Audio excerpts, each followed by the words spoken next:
স্নিগ্ধবেশ লেখিকা সানজিদা আক্তার মুন্নি পর্ব ৪১। আজ ১২ তারিখ, বহুল প্রতীক্ষিত নির্বাচনের দিন। ঘড়ির কাঁটায় ঠিক দুপুর ২টো। চারিদিকে ভোট কেন্দ্রে মানুষের উপচে পড়া ভিড় আর অবিরাম আনাগোনা চলছে। দীর্ঘ এতগুলো বছর পর সাধারণ মানুষ আজ স্বাধীনভাবে নিজেদের ভোটাধিকার প্রয়োগ করতে পারছে। সবার চোখে মুখে এক অদ্ভুত তৃপ্তি। চারপাশের পরিবেশে যেন ঠিক একটা বিয়েবাড়ির মতো উৎসবের আমেজ আর খুশি ছড়িয়ে আছে। কিন্তু এই উৎসবমুখর পরিবেশের আড়ালে চলছে এক অন্যরকম অন্ধকার তৎপরতা। তৌসির আর তার দলবল এখন চূড়ান্ত দৌড়াদৌড়িতে ব্যস্ত। তাদের একটাই লক্ষ্য, যেভাবেই হোক তন্ময় চাচাকে এই নির্বাচনে জেতাতেই হবে। পরিস্থিতি পুরোপুরি অনুকূলে নয় বুঝতে পেরে তারা আগেই প্রিজাইডিং অফিসারকে কিনে রেখেছে, যেন ভোটের একটা বিশাল অংশ অনায়াসে তাদের বাক্সে গিয়ে পড়ে। শুধু তাই নয়, পর্দার আড়াল থেকে খোদ নির্বাচন কমিশনারকেও রীতিমতো হুমকি দিয়ে রেখেছে তারা। তৌসিরদের হিসেব খুব পরিষ্কার, সুষ্ঠু ভোটে জেতা হয়তো কোনোভাবেই সম্ভব নয়, তাই কারচুপি তাদের করতেই হবে। বিভিন্ন ভোট কেন্দ্রে তাদের নিজস্ব লোকজন ছড়িয়ে ছিটিয়ে আছে, যারা স্বাধীনভাবে ভোট দেওয়ার স্বপ্ন নিয়ে এসেছে। তাদের ওপর ভেতরে ভেতরে জোর খাটানো হচ্ছে। বুথের কাছে গিয়ে রীতিমতো ভয় দেখে বাধ্য করা হচ্ছে তন্ময় চাচার পক্ষে ভোট দিতে। এক কথায় সাধারণ মানুষের উপর জুলুম করে হলেও জয় ছিনিয়ে আনতে হবে। আর তৌসিরের বেপরোয়া বাহিনী ঠিক সেই কাজটাই এখন অত্যন্ত সুচারুভাবে করে যাচ্ছে। দুপুরের খাবার খাওয়ার জন্য বাড়িতে ফিরে তৌসির চারিদিক জুড়ে নির্বাচনের আমেজ আর আমেজ। দুপুরের খাওয়া শেষে একটা জরুরি ফোন করার জন্য নিজের ঘরে আসেছে। সকাল থেকেই নাজহার দেখা পায়নি। মনে মনে ইচ্ছে ছিল নিজের কৈতরীকে এক পলক দেখে ওর সাথে একটু খুনসুটি করবে, কিন্তু তার হয়ে ওঠে না। নাজহার এখন ওয়াশরুমে গোসল করছে। অগত্যা তৌসির নিজের ফোনটা হাতে নিয়ে বেলকনিতে গিয়ে দাঁড়ায়। একটা নির্দিষ্ট নাম্বার ডায়াল করে ফোন কানে লাগায় সে। ওপাশ থেকে কল রিসিভ হতেই শোনা যায়, বল। গলার স্বরটা ওয়াসিমের সম্পর্কে, যে তৌসিরের বড় ভাই।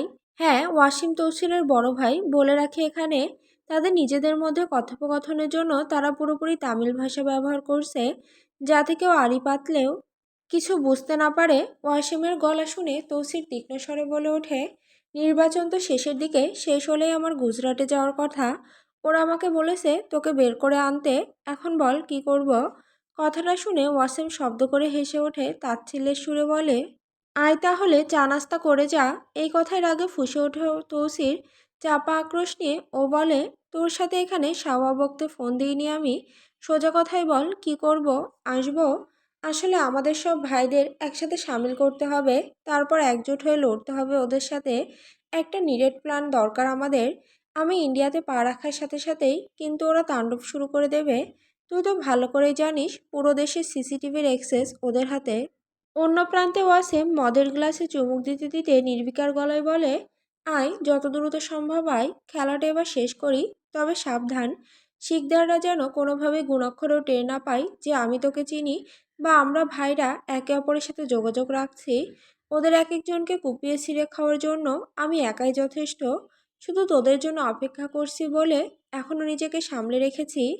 তৌসির এপাশ থেকে একটা তপ্ত দীর্ঘশ্বাস ছাড়ে, দাঁতে দাঁত চেপে বলে, ওরা কিচ্ছু জানবে না। ওদের খেলা আমি ওদের নিয়মেই খেলবো। আর তুই যে বলছিস ওদের একাই মেরে ফেলবি। শোন, এত ধাপ্পাবাজি করিস না। ওদের একটু উত্তেজিত হওয়ার কিছু নেই। ওদের কলিজা ছিঁড়ে খাওয়ার অধিকার আমাদের সবার, শুধু তোর একার নয়। বাবা মা শুধু তোর একার ছিল না, আমাদের সবার ছিল। কথাটা শুনে রাগে ফুঁসে গিয়ে অসীম কড়া গলায় জবাব দেয়, রাগ তোর এসব কাহিনী। এত যদি দরদ থাকে তাহলে বাংলাদেশে পড়ে আছিস কেন? আয়, এসে নিজের হাতে ওর মার ওদের। তৌসির তপ্তসার ছেড়ে বলে, বিয়ে করলাম আর বউ সংসার সামলাতে সামলাতেই সময় চলে গেল। এর মধ্যে আবার ঘাড়ের উপর নির্বাচন। তুই তো বিয়ে করেছিস, জানিসই তো বউয়ের কত জ্বালা।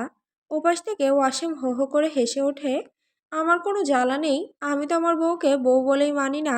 ওকে উঠতে বললে ওঠে, বসতে বললে বসে। আমার বউ আমার হাতের খেলনা মাত্র। তৌসিরের ভুকুচকে আসে। ও গম্ভীর গলায় বলে, কিন্তু আমার বউ আমার প্রাণ। ওর খুশির জন্য আমি সব করতে পারি। তোকে বলি নিজের স্ত্রীকে একটু সম্মান দে। এভাবে অবহেলা করিস না, পরে হারিয়ে ফেলবি। তোর মা, মানে শীতজা আন্টিও সেদিন বলছিলেন তুই নাকি মেয়েটাকে বড্ড অবহেলা করিস। দেখ, আমাদের সবারই অতীত আছে, কিন্তু সেই ট্রমার জের ধরে বর্তমানটা নষ্ট করিস না। ব্যাস, কথা শেষ হওয়ার আগে ওপাশ থেকে লাইন কেটে দেয় ওয়াসেম। তৌসির বিরক্তি নিয়ে ফোনটা কান থেকে নামিয়ে রুমে যাওয়ার জন্য ঘুরে দাঁড়াতেই থমকে যায়। দরজার কাছে শান্ত ভঙ্গিতে দাঁড়িয়ে আছে নাঝা। তৌসির এতক্ষণ তামিল ভাষায় কথা বলছিল। নাঝা তামিল বোঝে না ঠিকই, কিন্তু তৌসিরের হাবভাব দেখে সে আজ একটা বিষয়ে নিশ্চিত হয়ে যায়। এই বাড়িতে যার আসল পরিচয় খুঁজতে তাকে পাঠানো হয়েছে সে আর কেউ নয়, সে তৌসিরই। যদিও পুরোপুরি সুনিশ্চিত সে এখনো হতে পারে না। এদিকে তৌসিরের নিজের উপরই ভীষণ রাগ হতে থাকে। কোন দুঃখে সে এখানে দাঁড়িয়ে তামিল ভাষায় কথা বলতে গেল। নাঝার এসব শোনা মানে গলায় নতুন একটা উটকো ঝামেলা ঝুলিয়ে নেওয়া।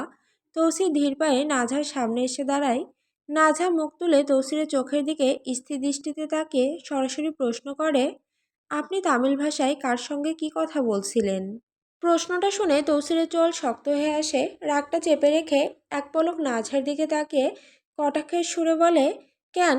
এটা যাই না তুমি কি করবা? বাপ চাচার কাছে খবর পৌঁছাবা? নাঝার দৃষ্টি একটুকু সরে না, ও শান্ত গলায় জবাব দেয়, পৌঁছাবো কি পৌঁছাবো না সেটা আপনি ভালো করেই জানেন। আমি যখন মেনে নিয়েছি তখন আপনার সাথে এসব করতে যাব কেন? একটু থেমে আচমকা নাঝা আসল কথাটা বলে বসে, তৌসির, আপনি এই পরিবারের আপন সন্তান নন, তাই না? প্রশ্নটা তৌসিরের বুকে তীরের মতো বিঁধে যায়। রাগটা মাত্রা ছাড়িয়ে যায় এবার। ও নিজের রাগকে সামলে নাঝার পাশ কাটিয়ে যেতে যেতে বিরক্তি নিয়ে বলে, আমি এইসব সাওয়াজাতি কথাবার্তা আমি বলতে আগ্রহী নই। আশা করি তুমি একই কথা দ্বিতীয়বার রিপিট মারাইবা না। নাঝা আর ভনিতা করে না। তুলসী যখন বলতে চাইছে না, তখন জোর করার মতো অবস্থান তার এখনো তৈরি হয়নি। সময় হলে না হয় জোর খাটানো যাবে। তাই সে পেছন থেকে বলে ওঠে, ঠিক আছে, আমি এই প্রসঙ্গে কথা বলবো না। আমি হয়তো নিজের অবস্থান থেকে একটু বেশি অধিকার খাটিয়ে ফেলেছিলাম। আমার এই বোকামির জন্য আমি দুঃখিত। তৌসিরের বুকে ছুরি চালানোর জন্য এই কথাগুলোই যথেষ্ট। নাঝা এমনভাবে কথাগুলো বলল, কথার লেশ দিয়েই বুঝিয়ে দিল তৌসিরের ওপর তার কোনো অধিকারই নেই। এক এক সময় এমন সব কথা বলে যা সরাসরি না হলেও ঘুরিয়ে পেঁচিয়ে কলিজা ছিন্ন করে দেয়। তৌসির থমকে দাঁড়ায়, পেছন ফিরে এক ভ্রু উঁচু করে তাকায় নাঝার দিকে। সবসময় কি কথা এমন জায়গায় মতো ডাক কেটে বলতে হয় তোর? আমি একটা বিষয়ে কথা বলতে মানা করেছি বলে তুই সোজা হিসাব মিলিয়ে নিলি যে আমার ওপর তোর অধিকার নেই। নাঝা তিক্ত হাসে, বাদ দিন, আমি এমনি হয়তো একটু বেশি বুঝে ফেলেছিলাম। তা নির্বাচনের খবর কি? ভোট কেমন পড়ছে? তৌসি দীর্ঘশ্বাস ছেড়ে বলে, এই তো ভালোই। আর আমার বড় চাচার খবর কি? ওনার বক্সে কেমন পড়ছে? নাঝার বড় চাচাও তন্ময় চাচার প্রতিনিধি হয়ে এই নির্বাচনে দাঁড়িয়েছেন। তৌসির কাঠখোট্টা গলায় জবাব দেয়, খেয়াল করি নাই, আমরা আমাদেরটা নিয়েই ব্যস্ত। পাশ করবো কি না এই টেনশনেই বাসি না। নাঝা টিটকারি মেরে হেসে ওঠে, টেনশনের কি আছে? জিতবেন তো আপনারাই। না জিতলে চুরি ডাকাতি কারচুপি করে এগিয়ে যাবেন, সমস্যা কোথায়? এসব নিয়েও টেনশন করেন? বা অপমানটা গায়ে লাগে তৌসিরে। ধমকে ওঠে সে, তোমার এই এক হাত সাওয়া মার্কা থুতনি সামলাও, নয়তো কবে যে সিরা রোদে শুকাইতে দিয়া দিমু টেরও পাবা না। তৌসির বাজেভাবে কথা বলছে দেখে নাঝাও দমে যাওয়ার পাত্রী নয়। একরাশ ক্ষোভ উগড়ে দিয়ে সে বলে, চোরের দল, বেজ্জতের দল, বেহায়ার দল, চাঁদাবাজের দল, এত বদনামখারি নিয়ে এত বড় বড় কথা মুখ দিয়ে বের করেন কিভাবে? কষ্ট হয় না? তৌসিরও কম যায় না। সে এক পা এক পা করে এগিয়ে আসে, একদম নাঝার কানের কাছে মুখ নিয়ে ফিস ফিস করে বলে, আমরা চাঁদাবাজ হলে তোর বাপ চাচারা হলো হাদিয়াবাজ। বুঝলি তো সিনাল? রাগে গা জ্বলে যায় নাঝার। তৌসিরকে দূরে সরানোর জন্য ওর দুই কাঁধে ধাক্কা দিয়ে বলে, টেন্ডারবাজের দল, বেইজ্জত কোথাকার, সরুন বলছি, ছবের না আমায়। তৌসির সরে না গিয়ে বরং নিজের দুই হাত নাঝার কোমরের দুই পাশে শক্ত করে পেঁচিয়ে ধরে হাসতে হাসতে বলে, রাগ করলেই কি এই একটা বলি ছাড়া মুখ দিয়ে আর কিছুই বের হয় না তোর? দুই একটা গালি দে, আর কিছু পারিস না পারিস, শুধু ছোবেন না আমায়, ছোবেন না বলে বকিস। নাঝা মুখটা অন্যদিকে ফিরিয়ে নিয়ে বলে, হয়েছে ছাড়ুন এবার। ছোট চাচা ডেকে গেছেন, আপনি ফোনে ছিলেন তখন, যান নিচে। তৌসিরের গলায় এবার দুষ্টুমি, কৈতুরি, একটা চুমু খাই, তারপর যাই। না, খেতে হবে না। একটা মাত্র খামু, খালি একটা। নাঝা হাল ছেড়ে দিয়ে অস্ফুট স্বরে বলে, আচ্ছা। সম্মতির সুতোটুকু হাতে পেয়ে তৌসির আরও কিছুটা বেপরোয়া হয়ে ওঠে। নাঝার নরম গালে নিজের মুখ গুজে দিয়ে সশব্দে এক দীর্ঘশ্বাস ছাড়ে সে। তৌসিরের শরীরে সেই নিবিড় তীব্র উষ্ণতায় নাঝার ভেতরটা কেঁপে ওঠে। অবচেতনভাবেই সে তৌসিরের চওড়া কাঁধে হাত রাখে। আঙুলের শক্ত মুঠোয় খামচে ধরে শার্টের কিছুটা অংশ। তারপর খুব নিচু স্বরে প্রায় ফিসফিস করে বলে, তৌসির আর না, এবার সরুন, নিচ থেকে আপনাকে ডাকছে, যান। তৌসির আলতো হাতে নাঝার অবিন্যস্ত চুলগুলো ছুঁয়ে দেয়। স্নিগ্ধ ভারী গলায় বলে, গেলাম, ফিরতে ফিরতে রাত হবে। আচ্ছা। ছোট্ট এক শব্দের উত্তরে সম্মতি জানায় নাঝা। তৌসির ঘর থেকে বেরিয়ে যাওয়ার পরপরই নীরবতা ভেঙে বেজে ওঠে নাঝার ফোন। স্ক্রিনে জ্বলজ্বল করছে নওমীর নাম।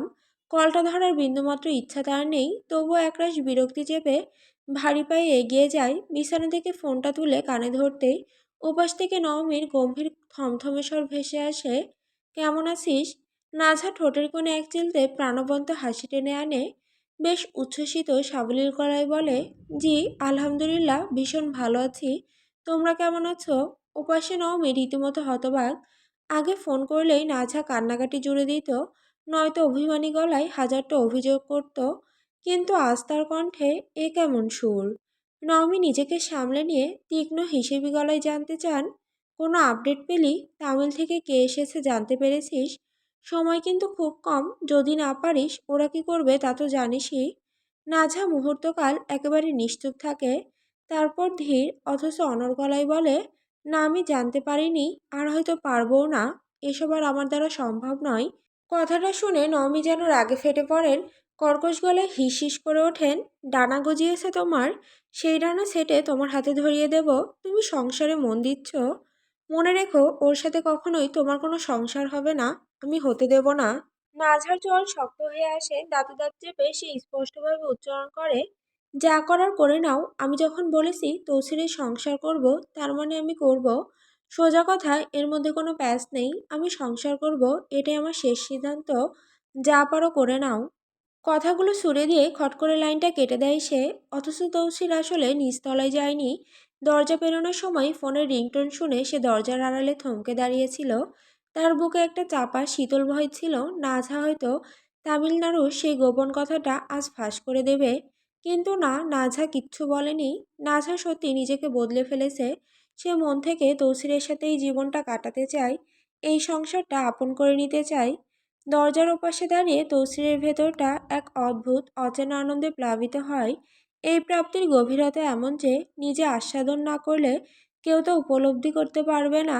তৌসির আজ খুশিতে যেন আত্মহারা, দিশেহারা। তৌসিরের ফোন কেটে দিয়ে এক মহা অশান্তিতে ভুগছে ওয়াসিম। তৌসিরের বলা শেষ কথাগুলো বিষাক্ত তীরের মতো বিঁধে আছে ওয়াসিমের মগজে। এত অবহেলা করিস না, পরে হারিয়ে ফেলবি।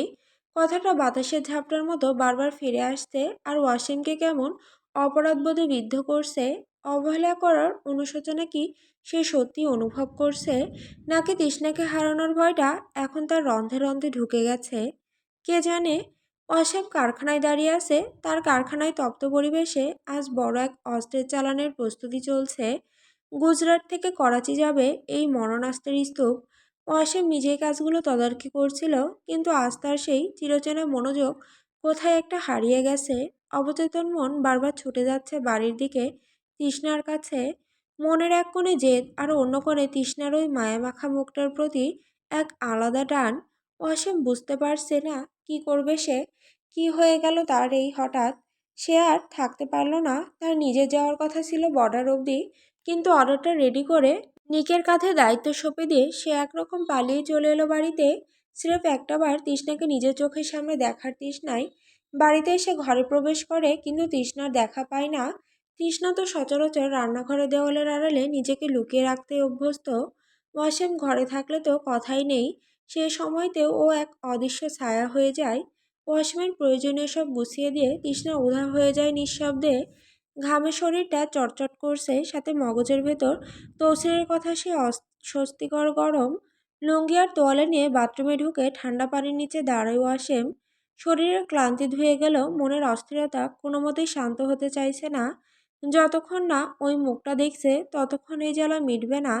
গোসল সেরে ভেজা চুলে ঘরে ঢুকতেই ওয়াসিমের চোখে পড়ে এক অভাবনীয় দৃশ্য।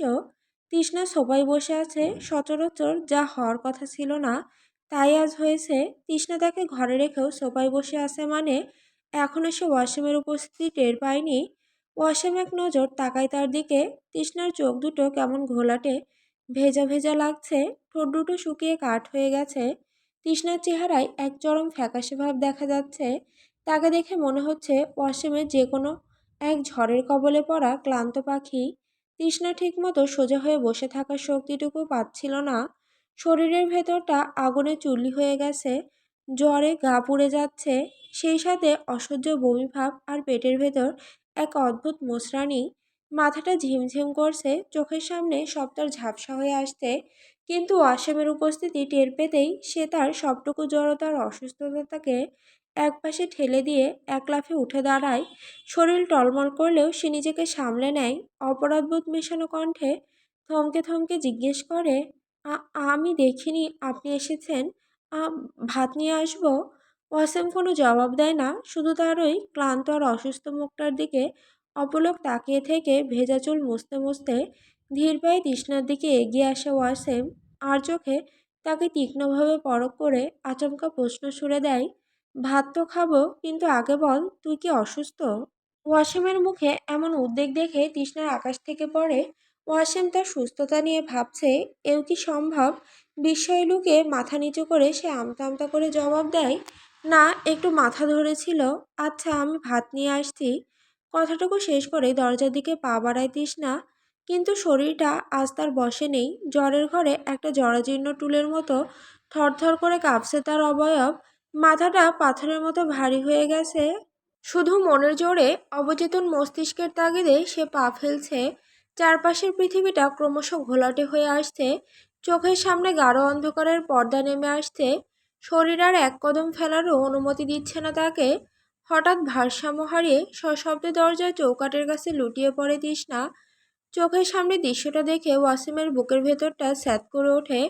হন্তদন্ত হয়ে সে ছুটে যায় তৃষ্ণার দিকে।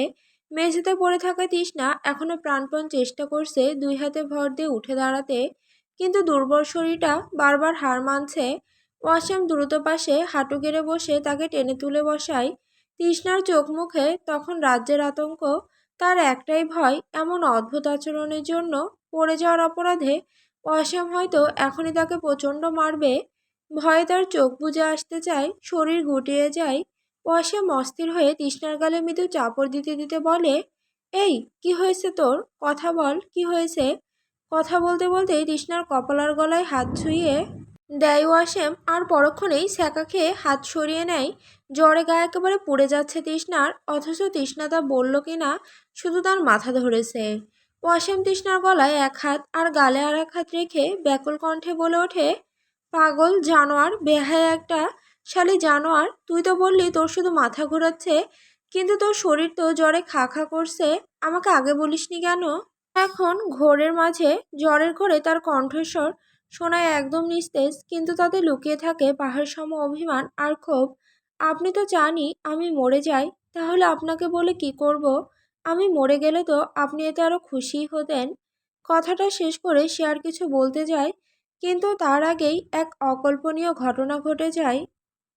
পেটের ভেতরে সবটুকু উঠলে উঠে আসে। কোনো নিয়ন্ত্রণ ছাড়াই ওয়াসিমের বুকের ওপর একগাল বমি করে দেয় তৃষ্ণা।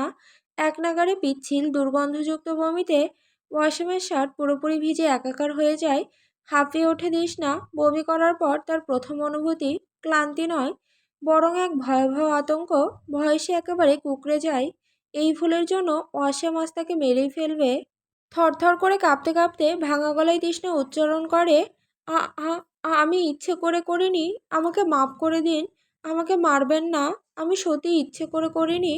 কিন্তু আশ্চর্যের বিষয়, ওয়াসিমের ভেতর কোনো ক্রোধ জন্মায় না। বমি দুর্গন্ধে তার গা ঘিনঘিন করার কথা, কিন্তু সে বিন্দুমাত্র বিরক্তি অনুভব করে না, বরং আলতো হাতে তৃষ্ণার দুই বাহু ধরে রাখে সে। তৃষ্ণার এই কুঁকড়ে যাওয়া ভয় পাওয়া রূপটা দেখে ওয়াসিমের বুকের ভেতরটা যন্ত্রণায় তিরতির করে কাঁপতে থাকে। মনে হচ্ছে কেউ মনে হয় তার কলিজাটা খুবলে নিচ্ছে। সে অত্যন্ত মোলায়েম স্বরে তৃষ্ণাকে শান্ত করার চেষ্টা করে, "এভাবে বলিস না, আমি মারবো না তোকে। কি হয়েছে তোর? এভাবে বমি করছিস কেন? কি হলো তোর তৃষ্ণা? বল না আমাকে।" তৃষ্ণা তখন আর নিজের হুঁশে নেই। শারীরিক কষ্ট আর জমিয়ে রাখা মানসিক যন্ত্রণায় সে প্রায় বেহুশ অবস্থার দ্বারপ্রান্তে। দু চোখ বেয়ে অঝরে জল নামতে থাকে তার। কান্নায় ভেঙে পড়ে সে বলে ওঠে, "দেখুন না, এত অসুস্থ হলাম, তাও তো মরছি না। আমি মরবো না, আচ্ছা, আমার কি সত্যি মৃত্যু হবে না? আমি কি মারা যাব না? আমি কি এতটাই খারাপ যে আমার রবও আমাকে ঘৃণা করেন, তাই নিজের কাছে টেনে নিচ্ছেন না? আপনার কাছে তো পিস্তল আছে ওয়াসেম, আমাকে মেরে ফেলুন না ওটা দিয়ে। আমি আর এই নিষ্ঠুর পৃথিবীতে বাঁচতে চাই না। যে পৃথিবীতে আমার কেউ নেই, সেখানে আমি কি করব? আর কত অবহেলা, কত অবজ্ঞা সহ্য করব? আর কত হলে নিস্তার পাবো বলুন না আমায়। বলুন, আমি জানতে চাই।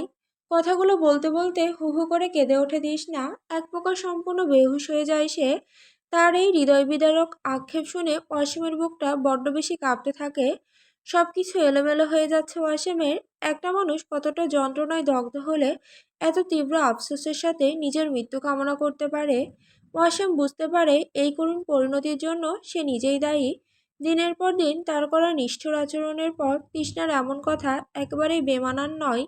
চরম ঘোরের মধ্যে থাকা তৃষ্ণাকে আলতো করে মেঝেতে শুইয়ে দেয় ওয়াসেম।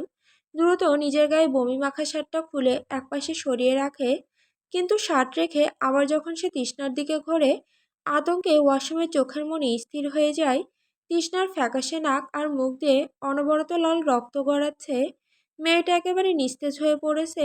আর তার সেই নিষ্প্রাণ প্রায় ঠোঁট জোড়া কেবল ঘোরের ঘোরে বিড়বিড় করে একটাই কথা আওড়ে চলেছে, মৃত্যু এসেছে, মৃত্যু এসেছে, অবশেষে সে এসেছে।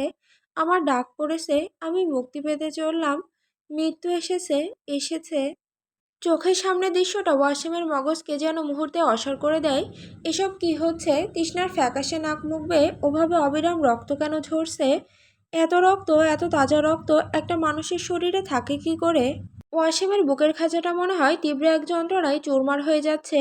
অনুভূতিটা এমন, যে কেউ নিপুণ হাতে প্রথমে তার হৃৎপিণ্ডটায় চরম মমতায় হাত বুলিয়ে দিচ্ছে, আর পরক্ষণেই তীক্ষ্ণ নখ বসিয়ে পুরো কলিজাটা শরীর থেকে ছিঁড়ে খুঁড়ে টেনে বের করে আনছে। হতবিহ্বল অসীম কাঁপতে থাকা দুই হাতে তৃষ্ণার নিস্তেজ হয়ে আসা বাহু দুটো জড়িয়ে ধরে। তৃষ্ণার শরীরটা প্রবল কাশির দমকে কেঁপে কেঁপে ওঠে। প্রতিবার কাশির সাথে ওর মুখ থেকে গল গল করে বেরিয়ে আসে তাজা রক্তের দলা। ভাসিয়ে দেয় ওয়াসিমের হাত। যন্ত্রণায় ছটফট করতে করতে সে ঘোলাটে মৃতপ্রায় চোখ দুটো তুলে তাকায় ওয়াসিমের দিকে। এই মুমূর্ষু অবস্থাতেও অতি কষ্টে কাঁপা কাঁপা রক্তমাখা ঠোঁটে সে বলে ওঠে, আপনি তো আমার মৃত্যুই চাইতেন, তাই না? এবার আপনি খুশি তো? এই দেখুন, আমি মরে যাচ্ছি, আমার মৃত্যু এসে গেছে। কথাগুলো বলে সে আবারও কাশতে থাকে। কাশির ফাঁকে হাঁপাতে হাঁপাতে অসীম এক ক্লান্ত গলায় বলে, এই নিষ্ঠুর পৃথিবী আমায় শুধু অবহেলার অবজ্ঞায় দিয়েছে। তাই আজ এক আকাশ পরিমাণ অভিমান আর এক বুক অভিযোগ নিয়েই আমাকে বিদায় নিতে হচ্ছে। কথাটা শেষ হতেই তৃষ্ণার চোখের পাতাগুলো ধীরে ধীরে বোঝা হয়ে আসে। পৃথিবীর সমস্ত কোলাহল ছাপিয়ে সে চিরতরে মৃত্যুর শীতল শান্ত কোলে ঢলে পড়ে। কিছু বলার, এমনকি কিছু বোঝার আগে অসীমের চারপাশের পৃথিবীটা যেন এক নিমিষে তছনছ হয়ে যায়। সে ঠিক পাথরের মূর্তির মতো স্থির হয়ে বসে থাকে। মুখ দিয়ে টুঁ শব্দটুকু বেরোয় না তার। বলার মতো কোনো ভাষা, কোনো শব্দই আজ আর অবশিষ্ট নেই। সেই ছোটবেলায় অত্যন্ত নৃশংসভাবে নিজের পুরো পরিবারকে হারিয়েছে সে। সেই ভয়াবহ শোক, সেই রক্তপাত তাকে তিলে তিলে একরকম পশুর মতোই অনুভূতিহীন আর নিষ্ঠুর করে তুলেছে। আর আজ, আজ তার চোখের সামনেই হারিয়ে যাচ্ছে তৃষ্ণা। তৃষ্ণাকে সে ভালোবাসে না, একটুও না। তবুও আজ কেন তার বুকের ভেতরটা এমন খা খা করছে?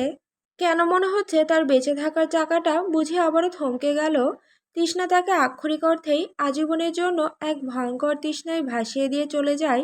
ওয়াসিমের নিয়তি যেন বরাবরই তার কাছ থেকে সব কেড়ে নেওয়ার জন্যই মুখিয়ে থাকে। কেবল বুক চেরা শূন্যতাই যেন তার একমাত্র পাওনা। স্তব্ধতার সেই জমাট ঘোর কাটতেই ওয়াসিমের পুরো সত্তায় এক অসীম হাহাকার আশ্রে পড়ে। সে তীব্রভাবে অনুভব করে, তৃষ্ণা নেই। তার বুকের কাছে পড়ে থাকা এই নিথর শরীরটায় তৃষ্ণা আর নেই। শোকের জমাট পাথর ভেঙে টুকরো টুকরো হয়ে যায়। বুক চিরে বেরিয়ে আসা এক আকাশভেদী আর্তনাদ আর বুক ফাটা কান্নায় অসীম চিৎকার করে ওঠে, তৃষ্ণা!